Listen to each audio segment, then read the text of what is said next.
And see, this is part of the problem with the human heart, is that we are convinced we're more righteous than we are, which is why we're more offended by the gospel than we really ought to be. The gospel is only offensive because we're sinners that think we're righteous. And this is very much the issue.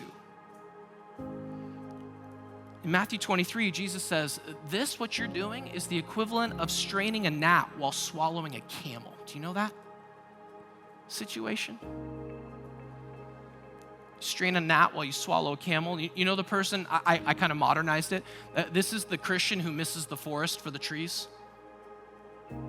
Obsessed with one stinking thing they can't get over. I'm gonna tithe, I'm gonna be so particular about the tithe. Then I'm gonna add on top of the tithe, and I'm gonna base my spirituality on this. This is the issue. Here's what maybe would be an application for today, that in our obedience, which ought to be glad obedience, not empowered by our own strength, Christians, but empowered by the Holy Spirit given to us by God, every obedience in our life ought to issue from the intent of the law, and not just obey for obedience sake. That is, all your obedience must issue from the intent of loving God and loving neighbor.